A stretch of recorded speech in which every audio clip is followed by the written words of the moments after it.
हुआ जवान था, लेकिन 22 दिन की उस लड़ाई के दौरान हम 15 जवानों की टीम को तोलोलिंग पहाड़ी के ऊपर अमनीसन और राशन पानी ले जाने का जो काम मिला, 22 दिन में 15 में से हम 3 जवान ऐसे थे जो सुबह 5:30 बजे चलते थे, रात को 2:30 बजे पहुंचते थे, फिर 2 घंटे में नीचे आते थे।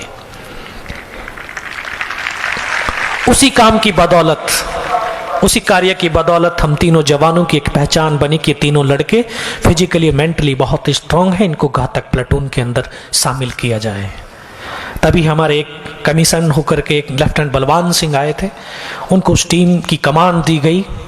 1-2 दिन का रिहर्सल का समय मिला और आखिरकार हमने 2 जुलाई को उस पहाड़ी पर चढ़ना शुरू कर दिया। साथियों, उस पहाड़ी पे सिर्फ रात को चढ़ सकते थे, दिन पे नहीं, क्योंकि हाइट 16,500 फीट, जो कि दुश्मन दूर से दूर हमें आसानी से बर्बाद कर सकता था। तो अपने आप को छुपाते हुए, सरप्राइज मेंटेन करते हुए उनके नजदीक तक पहुंचना बहुत जरूरी था।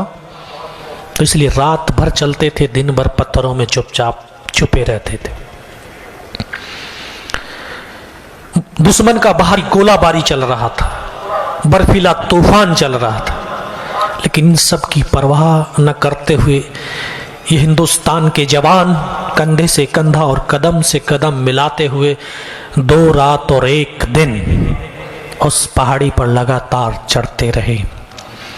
और तीसरी रात का वो मंजर आज भी मेरी आंखों के सामने ऐसे नजर आता है कि जैसे कल ही की तो बात है।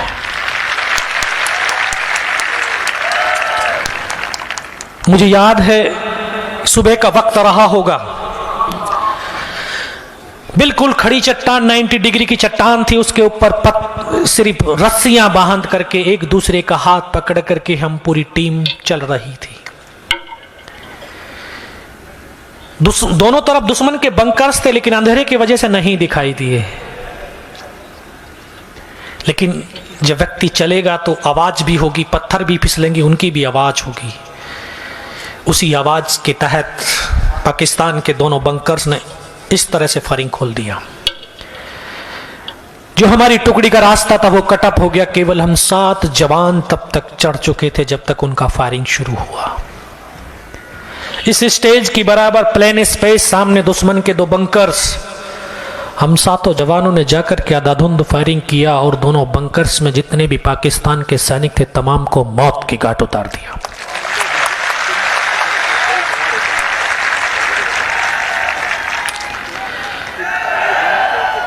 सुबह की फर्स्ट लाइट हो चुकी थी। टाइगर हिल टॉप वहां से मात्र 50-60 मीटर रहा होगा, जहां पर उनकी एक पूरी कंपनी की डिप्लॉयमेंट थी। उन्होंने देखा कि हिंदुस्तान की फौज यहां तक पहुंच गई है। इतना जबरदस्त हमारे ऊपर गोलाबारी किया कि साथियों, हमारी ऐसी परिस्थिति थी कि एक कदम आगे रखते हैं तब भी हमारी मौत है और एक कदम पीछे रखते हैं तब भी हमारी मौत है। मरना निश्चित था, लेकिन हिंदुस्तान के सैनिक, चाहे उसका शरीर गोलियों से छलनी क्यों ना हो जाए, अगर उसके शरीर के अंदर रक्त का एक भी कतरा बचता है और उसके शरीर में अगर आखिरी सांस भी बचती है तो उसके कदम दुश्मन की तरफ बढ़ते हैं, उसके कदम कभी पीछे की तरफ नहीं हटते। जो हमारे देश और सेना की बहुत बड़ी ताकत है। हमने सोचा मरना ही तो है, मरने से पहले जितने ज्यादा से ज्यादा हम पाकिस्तानियों को मौत के घाट सुला सकते हैं हम सुलाएंगे। इसी सोच के साथ हम आगे की तरफ भागे, उनके बंकर्स के अंदर जा घुसे, उनकी डेड बॉडियों को निकाल करके बाहर फेंका। 5 घंटे तक लगातार हमारा उनका फायरिंग चलता रहा। हम भी एक कदम आगे नहीं बढ़ पाए, लेकिन उनको भी 1 इंच आगे नहीं बढ़ने दिया। पीछे से कोई सपोर्ट नहीं था, चारों तरफ से हम घिर चुके थे। अभी एक ही रास्ता था कि कुछ ना कुछ ऐसी चतुराई का प्लान बनाया जाए, क्योंकि अभी एमिनेशन खत्म होने लगा था, बहुत कम मात्रा में एमिनेशन बचा था। और यह भी सत्य है कि बिना लीडर के कोई लड़ाई नहीं जीती जा सकती है। उस समय हमारा जो लीड कर रहा था हमारा प्लेटून हवलदार मदन, तभी हमने उसने प्लान बनाया कि अभी जब दुश्मन की आर्टरी उनकी मोटर्स का फायर आता है तभी हम अपना फायर स्टॉप करेंगे, ताकि दुश्मन को लगे कि या इस फायरिंग के दौरान ये हिंदुस्तान के सैनिक मारे जा चुके हैं। जब दुश्मन की आर्टलरी मोटर्स ने फायर किया, उसी फायरिंग के दौरान हमने अपने फायरिंग को बंद कर दिया, और जब 20-25 मिनट तक हमारी तरफ से कोई फायरिंग नहीं हुआ तो शायद दुश्मन ने भी सोचा या तो इनका अम्युनिशन खत्म हो गया, ये मारे जा चुके हैं। पाकिस्तान के 10-12 जवान सिर्फ ये देखने के लिए आए कि हिंदुस्तान के जवानों की संख्या कितनी है, जिंदे हैं मर गए हैं। 3 अलग अलग पत्थरों के पास हमने आपस में कोऑर्डिनेट किया हुआ था कि जब दुश्मन पत्थरों से निकल करके हमारे सामने आएगा एक साथ फायर खोलेंगे, और जब दुश्मन ऐसे निकल करके आया तो एक साथ हमने फायर खोला, उनमें से 1-2 बचा होगा, सबको मौत की नींद सुला दिया। अब हमारे पास अम्युनिशन भी था, हथियार भी था, उन्हीं का हथियार उन्हीं का अम्युनिशन लेकर के हमने आधाधुंध फायरिंग शुरू किया।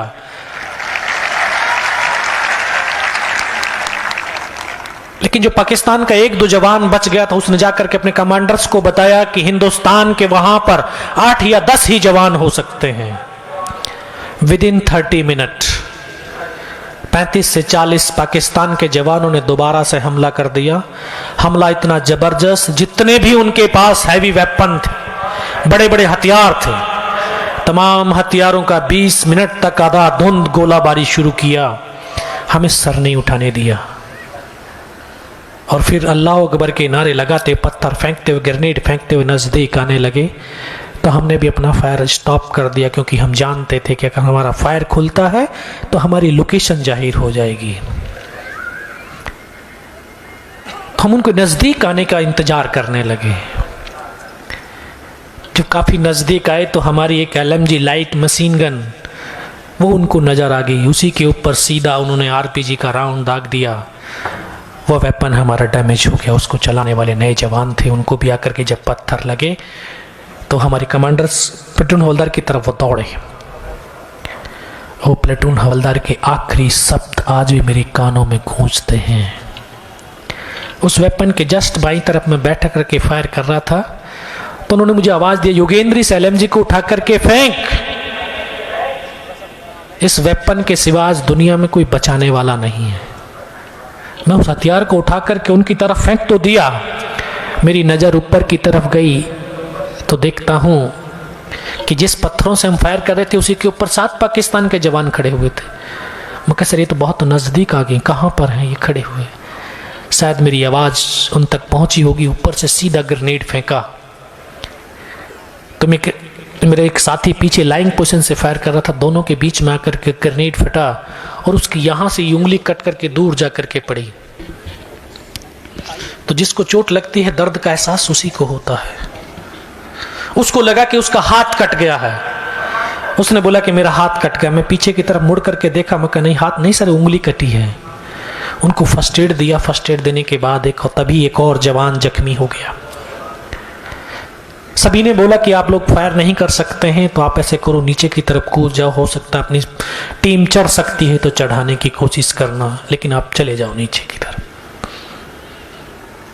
साथियों, अभी तो किताबों के अंदर पढ़ करके गया था कि एक सैनिक दूसरे सैनिक के लिए अपने आप को कुर्बान कर देता है। आज तो देखने को मिल रहा था कि सैनिक न कोई धर्म देखता, न कोई जाति देखता, न क्षेत्र देखता, सिर्फ एक वर्दी को देख करके अपने आप को उसके लिए कुर्बान कर देता है।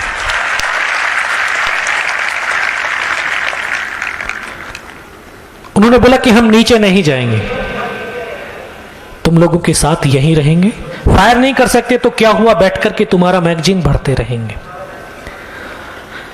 हम जैसे नौजवानों के लिए तो बहुत बड़ी ताकत थी, बहुत बड़ी प्रेरणा थी कि जो हमारे साथी अपने आप को बचा सकते हैं लेकिन हमारे लिए मर मिटने के लिए तत्पर हैं।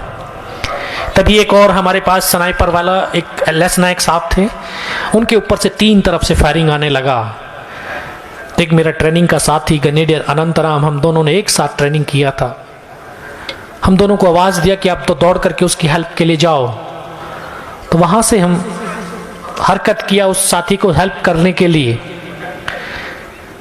तो शायद मेरी हरकत उनको दिखाई दिया होगा, सीधा ऊपर से फिर ग्रेनेड फेंका और ग्रेनेड का एक ही स्प्लेंडर आकर के मेरे भी घुटने के नीचे लगा, तो मुझे भी शायद एहसास हुआ कि मेरा घुटने से पैर कट गया है, क्योंकि खड़े थे, खड़ा नीचे गिर गया मैं। नीचे गिरते ही एकदम से दिमाग में आया कि देखता हूं पैर कटा है कि नहीं।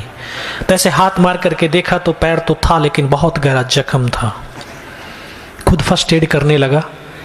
अभी फर्स्ट एड कर ही रहा था, तभी एक और ग्रेनेड का स्प्लेंडर आया, उसने आकर के यहां से ये पूरा चेहरा काट दिया। इसको कटने के बाद आंखों से दिखाई देना बिल्कुल बंद हो गया। बहुत देर तक आंखें खोलने की कोशिश करी, लेकिन कुछ भी नहीं दिखाई दिया। और जब आंखें खुली तो देखता हूं ऊपर से नीचे तक लहू लुहान और नाक से खून की धार बह रही थी। तो वहां पर उनका एक स्लीपिंग बैग पड़ा हुआ था। बहुत देर तक ब्लड साफ करता रहा, लेकिन खून बहना बंद नहीं हुआ। फिर भी रेंगता हुआ अपने उस साथी के पास पहुंचा और पहाड़ी से पीठ लगा करके, ठीक हम आमने सामने बैठे हुए थे, फायर सपोर्ट दे रहे थे अपने साथी को। मैं उनको बोला कि सर आप ऐसे कीजिए कि फर्स्ट एड कर दीजिए। उन्होंने मुझे आदेश दिया कि पहले फायर कर, थोड़ी देर के बाद में मैं फर्स्ट एड करता हूं। तो मैं साथियों देख रहा था कि मैं फायर करता रहता, उनकी तरफ देखता रहता। कुछ देर के बाद उन्होंने अपनी फील्ड पट्टी निकाली, उसकी पॉलिथीन फाड़ने के लिए यहां तक हाथ पहुंचा था और यहां पर आकर के उनको गोली लगी और इस तरह से करते करते पीछे की तरफ लेटते चले गए, लेकिन एक शब्द भी तो नहीं बोले।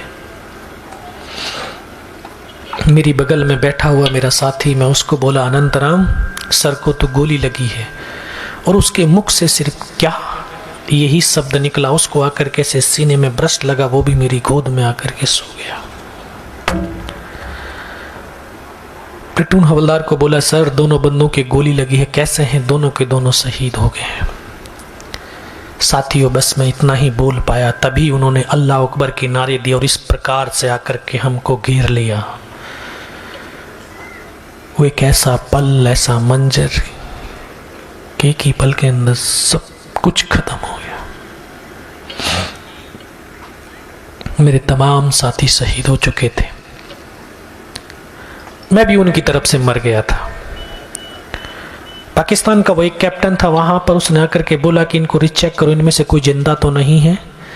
पाकिस्तान के कुछ सैनिक आए, उसने आकर के हमारे जवानों के शरीर के अंदर गोलियां दागने लगे। तो मैं देख रहा हूं कि डेड बॉडी ऐसे उछलती थी।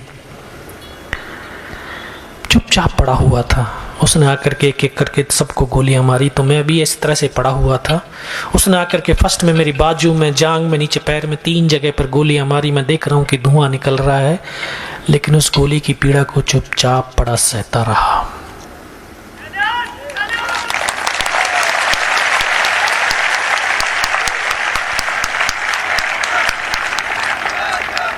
जब वो गोली मार करके चला गया, तब अपने मन के अंदर एक विश्वास पैदा किया कि अगर इसने सर और सीने में गोली नहीं मारी, चाहे मेरा हाथ या पैर दोनों ही काट करके क्यों ना ले जाए, मैं उठ तक नहीं करूंगा और मैं जिंदा भी रहूंगा।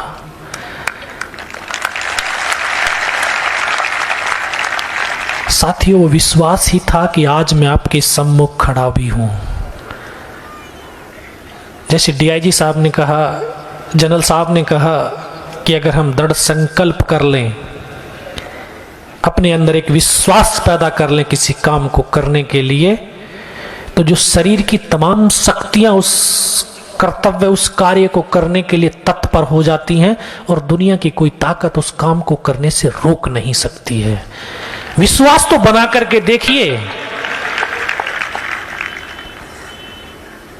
चुपचाप पड़ा रहा। काफी देर के बाद बहुत सारी गालियां दी, यातनाएं दी। तो हमारा नीचे एक, जहां से हम रात को चले थे, लगभग 500 मीटर नीचे हमारा एमएमजी पोस्ट था। उस पोस्ट को कैप्चर करने के लिए टाइगर हिल की बगल में ही मस्को वैली थी, जहां पर उनका बेस कैंप था। उन्होंने सेट से जैसे मैसेज दिया बेस कैंप को कि नीचे जो हिंदुस्तान का एमएमजी पोस्ट है, इसके ऊपर हमला कर दो। ये सूचना जैसे मेरे कानों तक पड़ी तो मुझे लगा कि आज तो मेरी पूरी टुकड़ी खत्म हो जाएगी। तब ऊपर वाले से एक ही प्रार्थना करी कि मुझे इतनी जिंदा रख दे कि मैं अपने साथियों तक सूचना पहुंचा सकूं। और दोस्तों, बिल्कुल सत्य का निस्वार्थ भाव और सच्ची श्रद्धा के साथ उस परम पिता परमेश्वर वाहेगुरु, अल्लाह, भगवान, जिसके भी नाम से हम पुकारते हैं वो शक्ति जरूर साथ देती है। चुपचाप पड़ा रहा। बहुत देर के बाद उनके उस कमांडर ने बोला कि इनके वेपन उठा लो, तो उनका एक जवान आकर के दोबारा से गोलियां मारने लगा, दूसरा वेपन उठा रहा था। उसने आकर के उसी रोटेशन से दोबारा से गोलियां मारी, फिर भी मेरी बाजू में, पैर में गोली मारी, और जब एक कदम आगे चला तो उसने राइफल जब सीने की तरफ करी तब लगा ये योगेंद्र अब नहीं बचेगा। लेकिन कहते हैं कि जाको राखी साइयां मार सके ना कोई।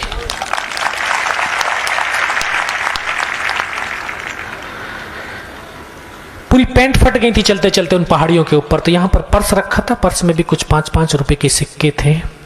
बस उस परमात्मा को बचाना था, इस मां को बचाना था, क्योंकि मैं शुरुआत में बोला था कि मां ऐसे ही नहीं बोलते भारत मां, मां जैसा कर्तव्य भी निभाती है। ये अपने सपूतों को, अपने वीरों का कि वीरता, शौर्य और पराक्रम को कभी दफन नहीं करती है, बाकी किसी न किसी एक को माध्यम चुनती है कि अपने उन वीरों की वीरता, शौर्य और पराक्रम को दुनिया तक पहुंचा सके। शायद इस मां ने मुझे चुनाव किया था। जब गोली चलाई तो जाकर के उस सिक्कों पर लगी और रिकॉचिट हो गई। गोली के धक्के से मुझे भी आभास हुआ कि यार मैं भी मर गया हूं। पाकिस्तान का दूसरा सैनिक आया, उसने आकर के मेरा AK-47 उठाया और वापस मुड़ा। शायद उसका पैर मेरे पैर से टकराया होगा, तो मुझे एकदम से चेतना आई, होश आया, लगा कि यार तू तो जिंदा है। तब एक अंतरात्मा से आवाज आए कि योगेंद्र अभी तक नहीं मरा तो अब मरेगा भी नहीं।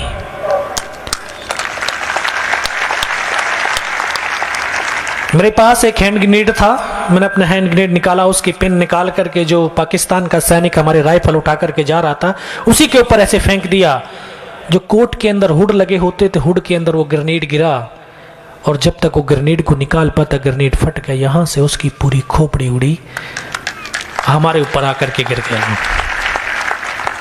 उसके उस ग्रेनेड के धमाके से जो पाकिस्तान के दूसरे सैनिक थे उनमें एकदम से खलबली मची कि इनमें से कोई जिंदा है। कुछ बोले जिंदा नहीं, नीचे से रेनफोर्समेंट आ गई है। साथ ही वही एक मौका था कि मैं अपनी भारत माँ के लिए कुछ विशेष कर गुजर सकता हूं। मैंने बिना पल गंवाए हुए पाकिस्तान के उस सैनिक की राइफल को उठाने के लिए दोनों हाथ बढ़ाए, लेकिन ये हाथ तो हिला ही नहीं कि उस हाथ की पूरी हड्डी निकल के बाहर थी। इस हाथ से राइफल को उठाया, वहां से ऐसे ब्रस्ट फायरिंग किया, 4-5 पाकिस्तानियों को मौत की नींद सुलाया। तभी दूसरे पत्थर पर गया, वहां से फायरिंग किया, तीसरे से किया। जब 3-4 जगह से फायरिंग किया तो उनको लगा कि नीचे से हिंदुस्तान की फौज की रीइंफोर्समेंट आ गई है। बस इतना ही तो उनका जोश होता है, इतना ही तो उनमें ताकत होती है, भाग गए डर कर।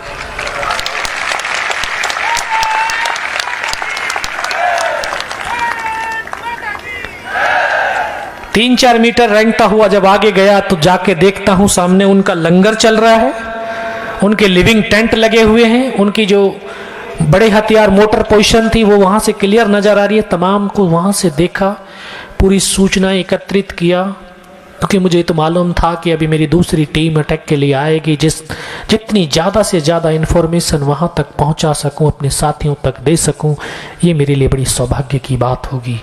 सब कुछ वहां से देख करके वापस मुड़ा, क्योंकि उस समय जहन के अंदर एक ही पागलपन था, अपने साथियों को बचाना है, अपने पोस्ट को बचाना है। मैं वापस रेंगता हुआ, खिसकता हुआ अपने साथियों तक पहुंचा तो एकदम से लगा कि हो सकता है कि मेरी तरह कोई मेरा साथी जीवित होगा। दोस्तों आकर के देखने लगा, किसी का पूरा सर निकला हुआ बाहर था, किसी के पूरे फेफड़े निकले हुए बाहर थे। बहुत देर बैठ करके रोता रहा। इतनी असहनीय पीड़ा होने लगी, क्योंकि हड्डियां जब आपस में टकराने लगी। इस हाथ को ऐसे बांधने की कोशिश किया, लेकिन हाथ बंधा नहीं। ऐसा लगा कि शायद ये कट गया है। फिर लगा कि कट गया तो इसको तोड़ कर ही फेंक देता हूं। इसे पकड़ करके तोड़ने की भी कोशिश करी, लेकिन टूटा ही नहीं। फिर इसको उठाया, पीछे कमर पे फेंका, बेल्ट में फंसाया। सोचता रहा कि जाऊं कहां, किधर जाऊं। 2.5 साल की सर्विस, 19 साल की उम्र, न सर्विस का तजुर्बा न उम्र का अनुभव। अब ये भी तो पता नहीं कि रात को किन रास्तों से चढ़ करके हम आए हैं, किधर हिंदुस्तान है, कहाँ पाकिस्तान है। चारों तरफ तो पहाड़ी पहाड़ी और बर्फ ही बर्फ थी, कुछ भी तो नजर नहीं आ रहा था। साथियों, जैसे मैं पहले बताया कि अगर निस्वार्थ भाव से उस परम पिता परमेश्वर को याद करते हैं तो शक्ति जरूर साथ देती है। तभी एक आवाज सुनाई दी जिसने बोला, बेटा इस नाले से नीचे की तरफ चला जा। मैं बिना कुछ सोचे समझे उस नाले में लुढ़क गया। लुढ़कते लुढ़कते बहुत नीचे पहुंचता हूं तो एकदम ऐसे गड्ढा आ गया। एक हाथ से पत्थर पकड़ करके लटका हुआ था। तभी मुझे एहसास हुआ कि शायद मैं पाकिस्तान की तरफ आ गया हूं। नीचे की तरफ देखा तो मेरे साथी मुझे नजर आए, उनको आवाज दिया, दौड़ करके मुझे निकाल करके लेके गए। लेकिन कोई ये नहीं कह रहा था कि जिंदा रहेगा, सबको लगा कि थोड़ी बहुत देर में मर जाएगा। लेकिन मैं सबको बोला कि नहीं, मुझे कुछ नहीं होगा, सिर्फ पोस्ट को बचा लीजिए कैसे भी करके। कमांडिंग ऑफिसर साहब को सूचना दिया कि इस प्रकार से एक लीडिंग सेक्शन का जवान बच करके आया और इस प्रकार की सूचना दे रहा है। ये दिन के लगभग 1:30 या 2 बज रहा होगा। सीओ ने बोला, इस लड़के को जल्दी से जल्दी मेरे पास पहुंचाइए। वर्दीधारी जानते हैं, आप लोगों के इधर भी पहाड़ियां हैं, चढ़ना, पहाड़ियों पे चढ़ना बहुत आसान है लेकिन उतरना बहुत मुश्किल है, वो भी कैजुअलिटी को लेकर के। जवान मुझे कंधे पे डाल करके पीछे की तरफ लाने लगे। सीओ साहब के पास पहुंचते पहुंचते शाम हो गई थी और इतना ब्लड निकल चुका था कि मुझे भी दिखाई देना बिल्कुल बंद हो गया था। सीओ साहब ने बोला, बेटा मेरे को पहचानता, मगर सब आवाज सुनाई दे रही लेकिन दिखाई कुछ नहीं दे रहा। बोला, मैं तेरा commanding officer colonel Kushal Chand Thakur. मैं, जय हिंद साहब, बहुत तेज सर्दी लग रही है।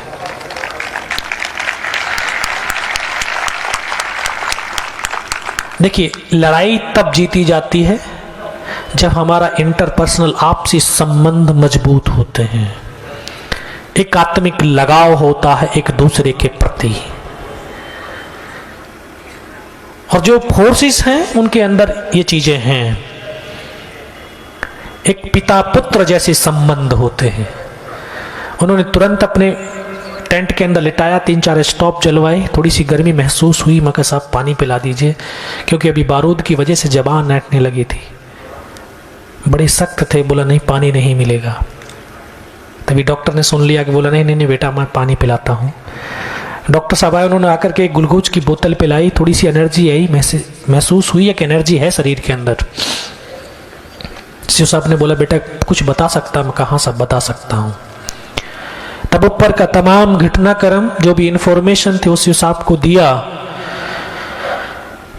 लास्ट में सीओ साहब ने बोला, बेटा जवान की रिक्वायरमेंट क्या है? साहब, जवान की रिक्वायरमेंट अमनीशन और फील्ड पट्टी की है, खाने के लिए नहीं चाहिए। 72 घंटे से भी ज्यादा का समय हो गया था। एक बड्डी पेयर ने सिर्फ आधा बिस्कुट का पैकेट खाया था, आधा तो बैलेंस ही है। सर भूख ही नहीं लगती है।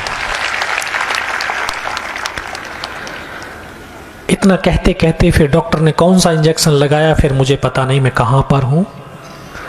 3 दिन के बाद होश आया, देखा ऊपर पंखा चल रहा है। पता चला कि 92 बेस हॉस्पिटल श्रीनगर, और वहीं पर मुझे सूचना मिली कि उसी रात को मेरी बटालियन ने दोबारा से अटैक किया और बिना कुछ कैजुअलिटी के टाइगर हिल टॉप के ऊपर विजय पताका फहरा दिया।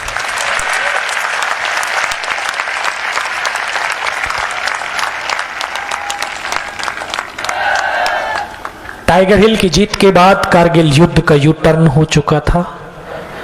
मुझे भी base hospital Delhi cantt refer कर दिया गया, और 16 महीने के ट्रीटमेंट के बाद मैं वापस आज भारतीय सेना में सेवारत हूं और बाड़मेर की धरती इन पावन लोगों के बीच हूं। ये मेरे लिए सौभाग्य की बात है, बहुत गर्व की बात है।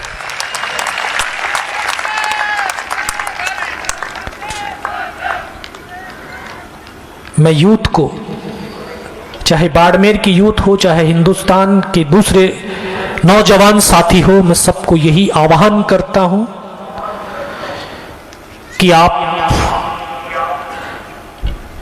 जनरल साहब ने डीआईजी साहब ने, आईजी साहब ने वर्दी के लिए बोला वर्दी होनी चाहिए।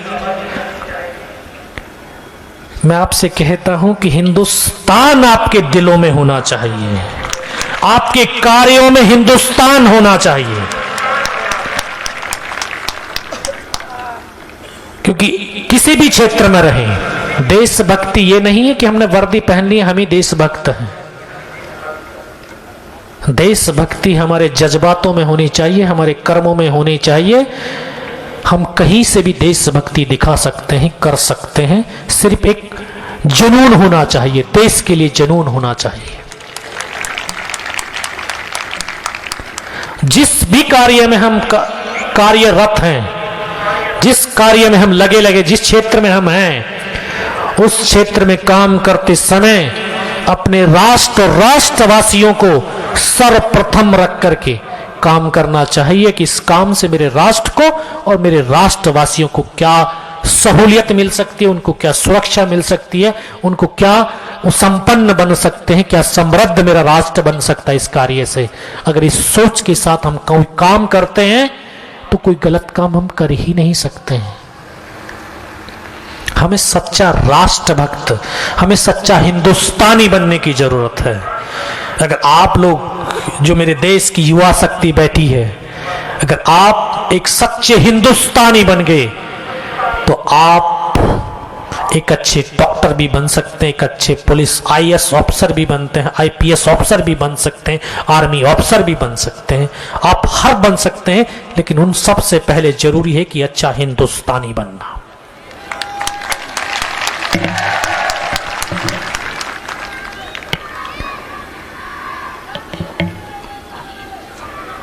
अपनी हर काम के अंदर एक सकारात्मक सोच रखना है। कोई भी काम करें, अगर आपके पास सकारात्मक सोच है तो शरीर की तमाम शक्तियां आपके उस लक्ष्य को प्राप्त करने में मदद करती हैं और उसको करना चाहिए। एक सकारात्मक सोच अपने समाज, अपने राष्ट्र और अपनी ऑर्गेनाइजेशन के लिए रखना बहुत जरूरी है। तभी हम एक सच्चे राष्ट्र का, समृद्ध राष्ट्र का निर्माण कर सकते हैं। क्योंकि ये ताकत, जो आपकी ताकत है, यही देश की ताकत है। जिस दिशा में ये युवा शक्ति की ताकत जाएगी, देश उस तरफ ही जाएगा। तो उस ताकत को सही दिशा में लगाना बहुत जरूरी है और हम सबका दायित्व बनता है, जो हमारे बुजुर्ग बैठे हैं, समय समय पर अपने इस यूथ को सही मार्गदर्शन दें ताकि ये राष्ट्र एक निर्माण राष्ट्र का निर्माण कर सकें और इस देश को समृद्ध, सशक्त और पावरफुल राष्ट्र बना सके। मैं पुनः इस ऑर्गेनाइज कमेटी के तमाम सदस्यों का हृदय से आभार व्यक्त करता हूं कि मुझे इस पावन मिट्टी को चूमने का, अपने माथे पर लगाने का सौभाग्य इन्होंने दिया है। मैं इन सब का आभार व्यक्त करता हूं। और आखिर में मैं ये कहना चाहता हूं क्योंकि बहुत सारे कवि लोग भी हैं और हम सैनिकों की एक जो हमारा परिचय होता है, सब अपना अपना परिचय अलग अलग देते हैं। मैं आपको ये कहना चाहता हूं कि हम सैनिकों का एक ही परिचय होता है, चाहे हम पुलिस का सिपाही हो, चाहे पैरामिलिट्री फोर्सेस का सिपाही हो, चाहे आर्मी, एयरफोर्स, नेवी का सिपाही हो। उसके जवान से एक ही चीज होती है कि वो बोलता है, न मैं नेता हूं न अभिनेता हूं, न नेता हूं न अभिनेता हूं, न कवि हूं, भाषा की परिभाषा से अनभिज्ञ हूं। मैं तो भारत मां के आंचल पर लगे दागों को अपने लहू से साफ करने वाला सेवक हूं।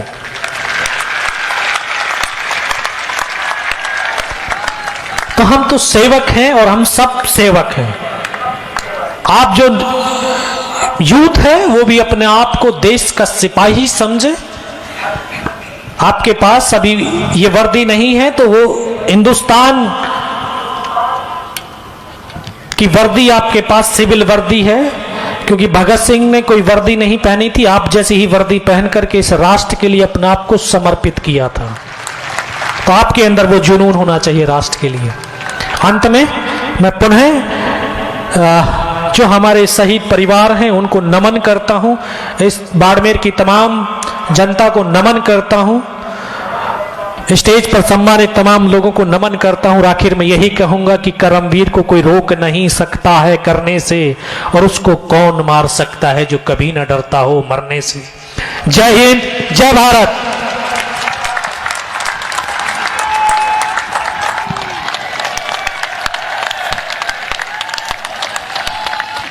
सरफरोशी की तमन्ना अब हमारे दिल में है, देखना है जोर कितना बाजुए कातिल में है। हम अभी से क्या बताएं क्या हमारे दिल में है, वक्त आने दे ऐ आसमां, हम अभी से क्या बताएं क्या हमारे दिल में है। आप जहां हैं वहीं बैठ जाएं। मैं बस कुछ क्षणों के लिए आपसे और विनती करना चाहता हूं। साहिबान, हमारे आज के इस समारोह के खास मेहमान सूबेदार मेजर योगेंद्र सिंह यादव, परमवीर चक्र से सम्मानित। यादव साहब ने कितने खूबसूरत शब्दों में इतने दर्द, इतनी तकलीफ, मौत के मुहाने पर खड़े होने वाला शख्स भी उस मंजर को इतनी खूबसूरत तरीके से मंजर कशी कर सके, मैं सलाम करना चाहता हूं आपको। देखिए साहिबान, यादव साहब ने 18 गोलियां खाई, उसके लिए जितनी तालियां बजाएं बजा लें।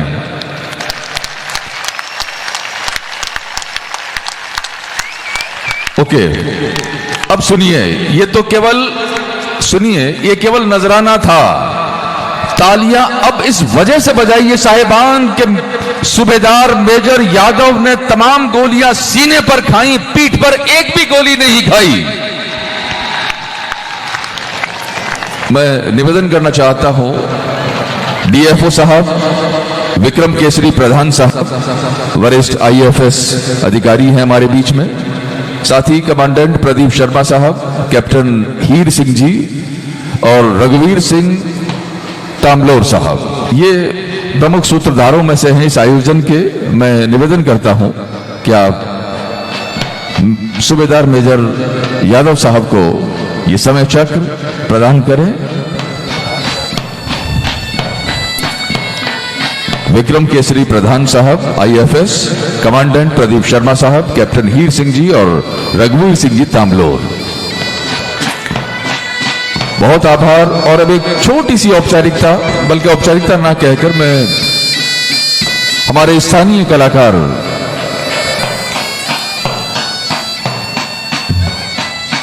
बुजुर्ग हीर सिंह जी के हाथों यादव साहब के कांधों पर एक नया बोझ, ये बोझ है बाड़मेर के अपनेपन का, ये बोझ है बाड़मेर की मेहमान नवाजी का, ये बोझ है बाड़मेर के अपनेपन, अपनायत और शिष्टाचार का।